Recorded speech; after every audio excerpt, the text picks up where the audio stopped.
Hi everyone, welcome back to my channel. My name is Njeri Mbogwa, Managing Director at Vive Enterprises, which is your #1 home of projects. If you're new here, kindly allow me to introduce to you our services. At Vive Enterprises, we do offer services such as business processes automation, where we focus on designing, development of websites, and fully automated web-based management systems. We also offer construction management services, and we ensure our clients achieve their dreams within budget and on time. We also offer property management services, where we have Naila Property Management System, which is fully automated web-based property management systems, which help property owners to manage their properties at ease and mostly collecting rent. Also, we do offer farm management services, and also we do offer we do run errands, and mostly for the Kenyans in the diaspora. Like I always tell you, I bring to you professional service providers and reputable suppliers. And today we are talking about the meter boards, and we have our guest in the room. He is Lawrence from the Powerage Automations Limited, and I will give him a chance to introduce himself. Thank you, Njeri. It's a pleasure being here. So to your viewers and to those who don't know me, my name is Lawrence Karanja Njoroge. Yeah. I'm the Managing Director at Powerage Automations Limited. Yes. Apart from that, I'm also an engineer, electrical engineer, with a vast experience of close to a decade. Yeah. And I'm happy to be here. Okay. Yeah, thank you. Welcome. All right. Feel at home.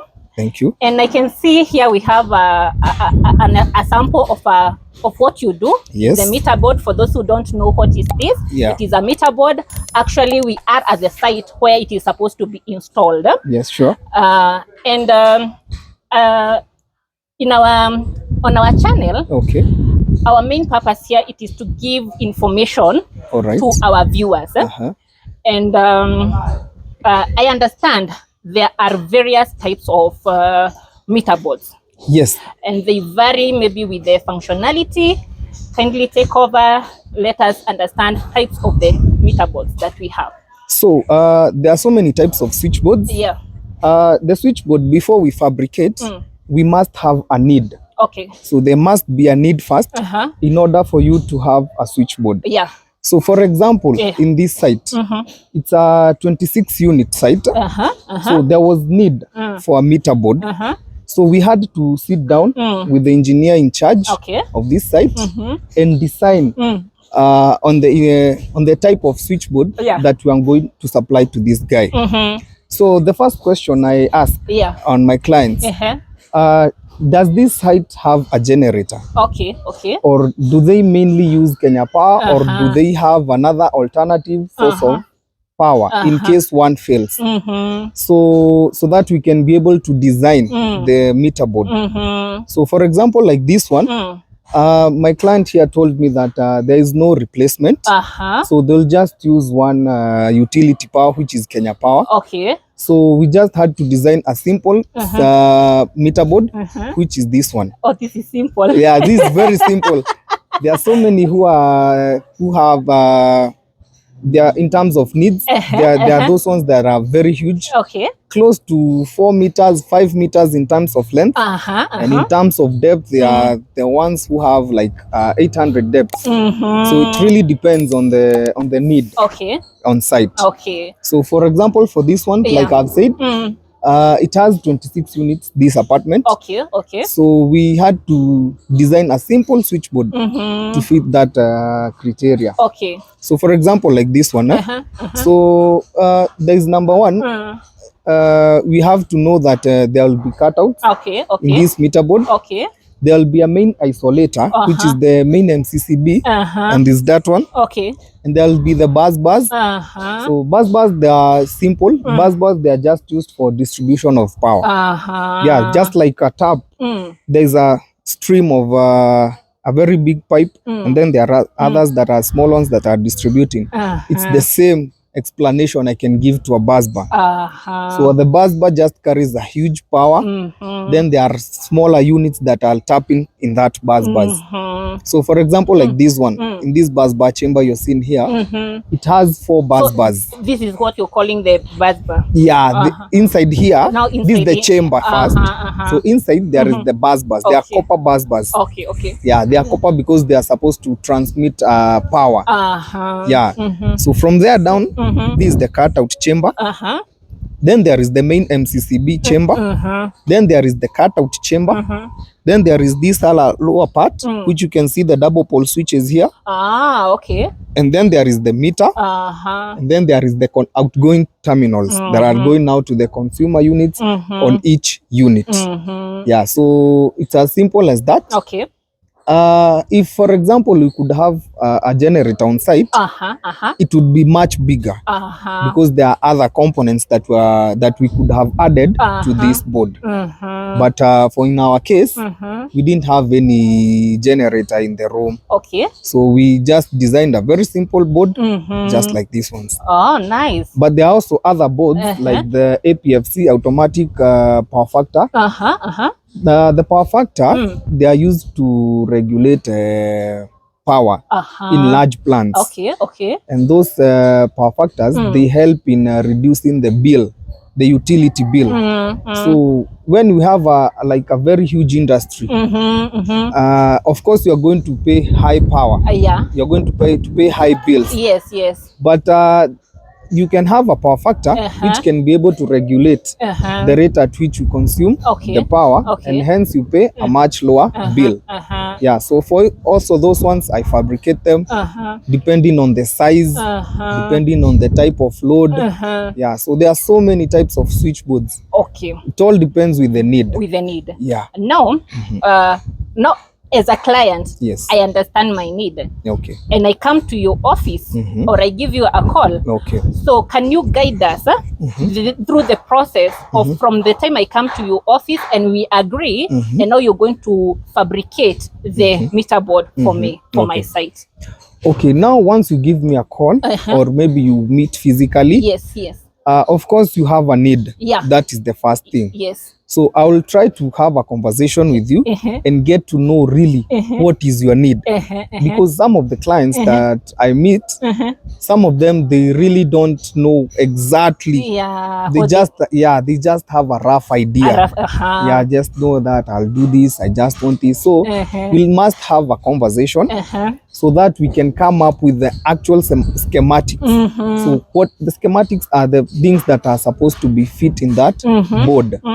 So according to the need, like for example, like I've said this one, though there was no need of changeover contactors, because there was no an alternative source of power. So it was just simple and clear, straight to the point. So when you get clients that have different needs, you treat them differently. Yeah. So from having that conversation, then I can be able to have the schematics and know what is really needed. Then I'll give you a quotation on the same. So I'll give you a quotation. Then once the quotation you have gone through and you have understand every point of the quotation, then you do straight to the deposit. Yeah, I encourage my clients to do at least 70% deposit so that the work starts and can be able to complete on good time. Yeah, so once you've done the deposit, we'll do the first thing we do.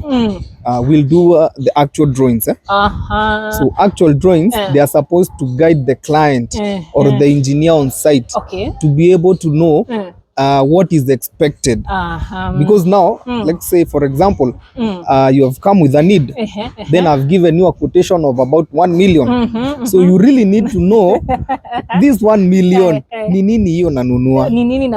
Yes, so you have to really know. So I'll start with the actual drawing. Once I've given you the actual drawing, it will give you a front and the back view Okay. of the panel Okay. that I'm supposed to build. Okay. Okay. It will also have a line diagram. So the line diagrams, they are supposed to guide you and to know how the power will flow. Like for example, I've shown you in this panel, the power is flowing from the cutout to the main MCCB to the bus bar. From the bus bars, they come to the double pole, then to the prepaid meters, then to the connectors, then all the way to the house. So that is what a line diagram does.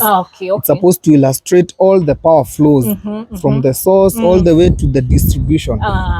So once I've done the drawings, I'll send them to you. You have an engineer on site. The engineer is supposed to look at the drawings and then approve them. Because now I cannot work with drawings that have not been approved by the client. Because the client is the one who has given me the job. So once he has gone through the drawings and the drawings are okay, everything is in check, he approves them. He gives them back with a stamp saying that it is approved. So now that's a go ahead now. We go to the fabrication part. Yeah, so from the drawing, we come now to fabrication. Now fabrication, it entails now the actualization of the drawing. Right? So we are supposed to now come up with you know, parts of this panel. You know, it's in parts. So we have to design now the parts. Then we go to the machine that does that work, which is the laser. It cuts all those. You see this, they have been cut well and nicely. Actually, so perfect. The work is perfect. I can tell. I can tell you, my viewers, the work is so perfect. So we have to now cut it into designs.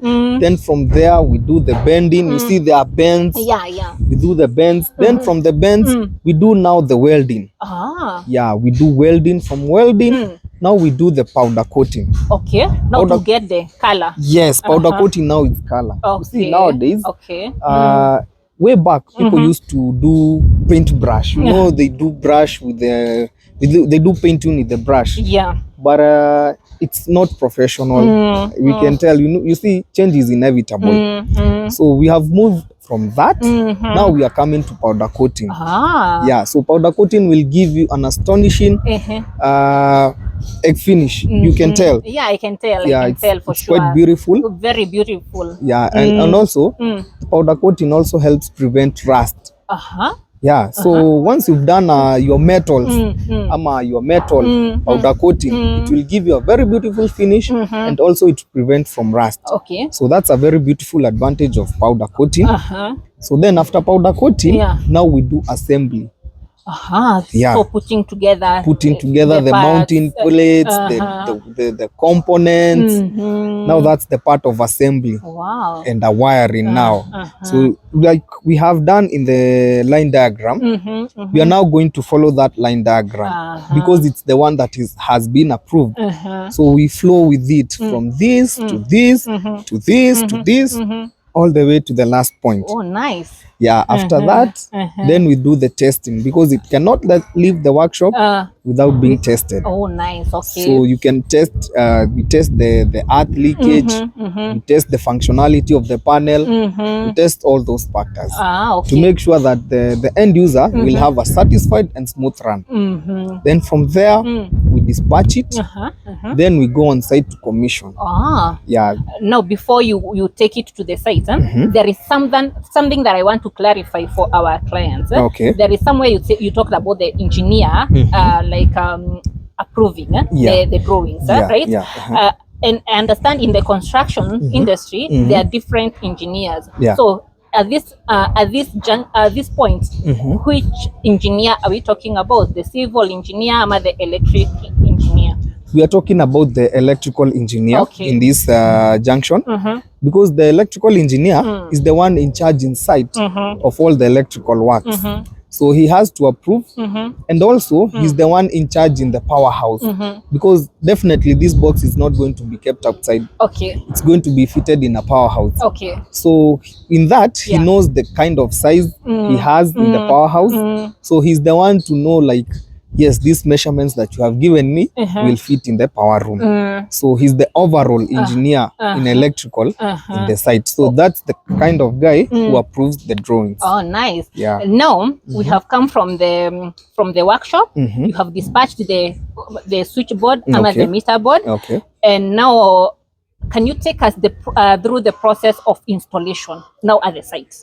Now at site, once the board is here, we keep it in the power room. Okay, okay. There are times when you find the construction site, it's still ongoing.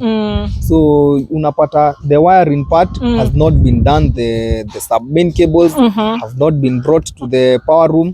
So in such cases, we just leave it in the power room and wait until the cables have been drawn. Once the cables are in the power room, now we can start on the terminations. Okay. So we'll start with the terminations that are going on each unit. Like for example, this one. It is labeled well there, outgoing terminals. So there are terminal blocks which are here. So we'll just plug and play. Yes, we'll just plug and play. Then there on the below part, we have cutouts. So the cable that is coming from the transformer or from the pole, we'll just come here and terminate it here. Then we have the prepaid meters. Okay. You see, it's well wired. So we'll just terminate the cables here. Then plug and play. We switch on, then power flows all the way to the unit. Oh, yeah, nice. Yeah. No, but I think this one we had talked earlier. Do you think there are factors that you need to consider before choosing the meter board? Yeah, there are a lot of factors you need to consider. The number one factor is the size. The size of the building? No, the size of the powerhouse where you intend to keep the meter board. And there are people who don't build a powerhouse. You see below the stairs, there are people who like keeping their meter boxes or they there. just use that area. Yeah, they just utilize that area. So in such scenarios, we cannot build such a panel because of the nature of the site. So we fabricate depending on, like, you see that elevation. We come on site, I pick the dimensions, then this panel would have looked like, you see, like it is elevated, like somewhere. It's elevated somewhere, so that it can fit in that area. So number one you have to consider is the space and the location of where the meter board is to be placed. Okay. Then the second, you have to understand the purpose of that switchboard, because so many clients, they are just excited by the beauty, but they don't really know what the intended use is. So you have to understand the use of it, and then understand where it's supposed to be placed. Then you'll be good to go. Okay. Yeah. Okay. Now I'm wondering, are there issues, the safety issues that come with the meter board? Yeah. And if they are, which are they, and how do you mitigate the safety issues? Number one, such panels, they are very safe to use, because we have fitted them with the appropriate components to withstand the conditions.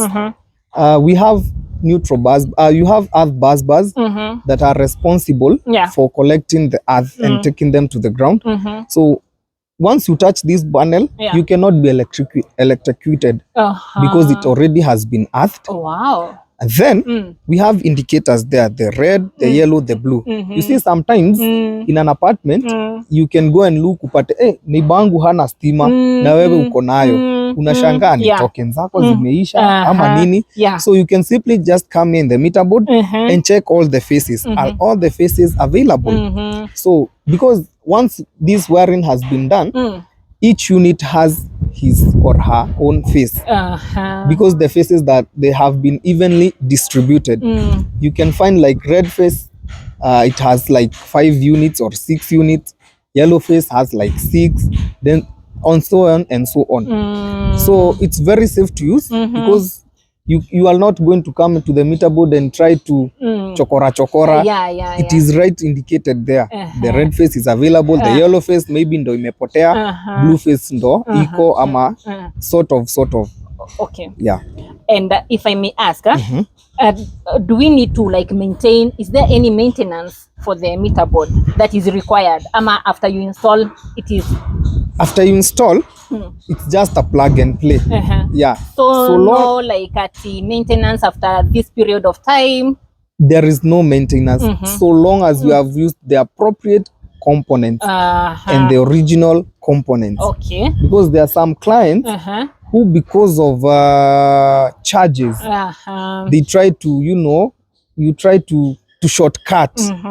Unapata double pole mzuri, unapata na maybe 1200 or 1300, but wewe umeambiwa kuna double pole ya 300. You see? Nasema si bado itafanya? Itafanya. Unaweka hiyo ya 300. Okay. After some time inachapa. You see? So those are the things that you can try and avoid. Just use original components. Okay, so the thing is using the original components to now avoid all those issues that might happen. Yeah, just avoid them. And maybe a client, ama the homeowner, ama the commercial building owner suspects something not normal on the meter board. What is he or she supposed to do? Is it calling you, or what is he or she supposed to do? Number one, if she suspects or he suspects there is something fishy on the meter board, he can call me, or maybe before even calling me, he can reach out to the electrician who is on site, who is doing the, there are those people who do the ground checks and everything. If he's qualified enough, he can come and take a look. Okay. And then from there he can know if it's an issue from the manufacturer or is it an issue from their side as their user. Maybe sometimes you can see a double pole might trip. See, the reasons why it might trip, it's because you might have overload that thing. Okay. So unapata maybe in a unit ametumia kitu iko na excessive power. Okay. Ama kukakuwa na short, short kitu. Ameweka plans na maybe short. So unapata double pole ina trip. Maybe inaweza trip hapa ama itrip ile yenye iko consumer unit. So just that. Okay. That's the only maintenance you can do, because it's just a plug and play thing. Okay. Yeah. Now we are in the technology world, and I understand there are smart meters. Yeah. How are you, how is the industry adapting to the smart meters? Well, smart meters, there are companies who have meters that are sub meters. So it's just a normal meter, like a prepaid one. Okay. But once you are doing the topping up of the tokens, you will use their pay bill. Okay. Not the one for the utility. Okay. And they are doing quite well. And they also have these ones, normal ones for the Kenya Power. So they're just good meters. Okay. Yeah, I've not had any issues to do with them.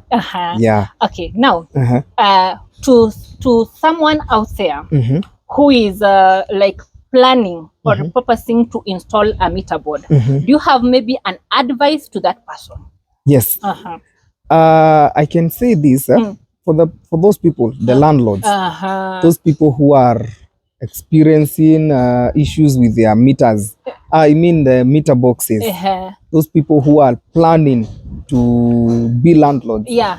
At least while you're doing your BOQ, your bill of quantities, make sure you have catered for such a panel. Yes. Depending on the size, depending on the number of units that you have, the price will vary. Depending on the use, because like I've said, there are people who have generators. There are people who have solar. So once we know what to incorporate in that switchboard, we can come up with something that can serve you. At least we move away from the traditional meter boards zenye zinatengenezango jua kali na kuja inabandikwa hapo kitu tu inakaa just like that. But with something like this, at least hata tenant akikuja anaona these are well managed house na atapenda, because people what they believe in not mostly about cost, but about how they feel in that place. Do they feel secure? Do they feel nice? Okay. Are they is it something that can make them proud? You know. So make sure that when you're doing your BOQ, you have something like this in your mind. Wow. Yeah, that's great. And now I understand you had like brought this meter board here to be installed somewhere in the power room. Yeah, in the power room. Yeah. So can we first of all take it and show our viewers that really this is a client's meter board? You are not just doing the video to call the clients to come. We install it. Yeah, sure, no problem. We leave it at that point. Then from there you can tell our viewers where they can find you the next time that they need their meter board. Yeah, sure, no problem. Okay, we can show them. Okay, yeah, so come with us. We go and see where the power room is. We install the meter board. Yeah.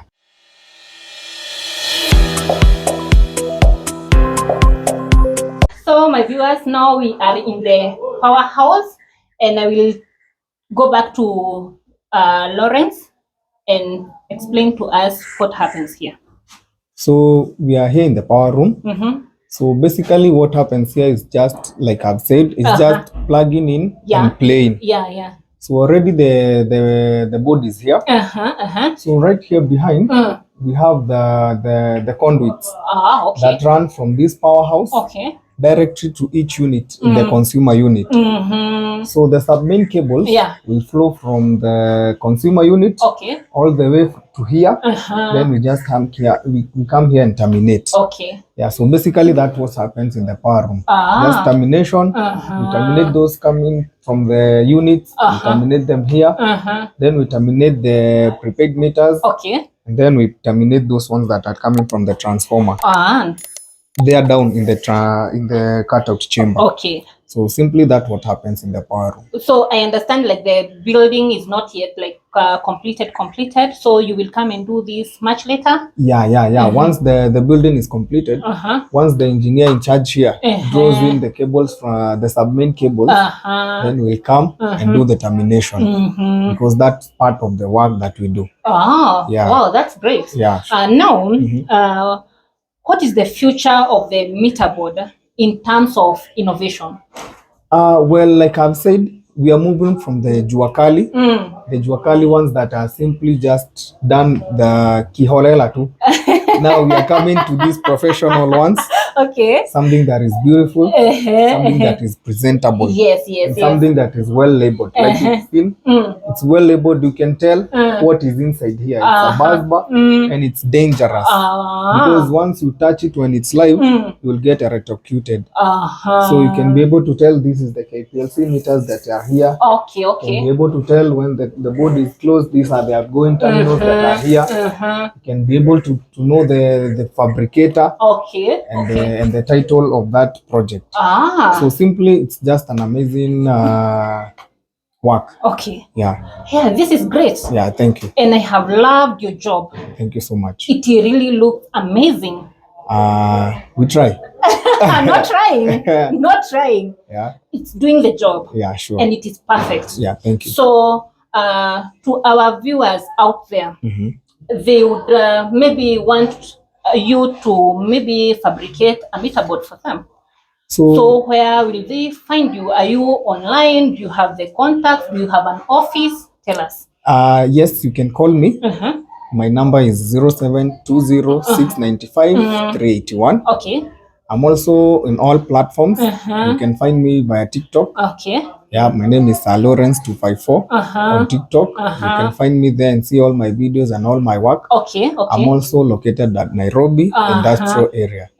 So once you have my number, you can call me, you come, then we do the work. And I realized you have a website. Yeah, sure. I also have a website. You can log in my website. It's www.powerage.automations.co.ke. You're welcome and see my work. Wow. Yeah, wow. That is great. So my viewers, like I always tell you, that I bring to you professional service providers and reputable suppliers. Hope you have enjoyed our video today, and I'm hoping you're going to make her phone ring every time. Until next time, have yourself a great week.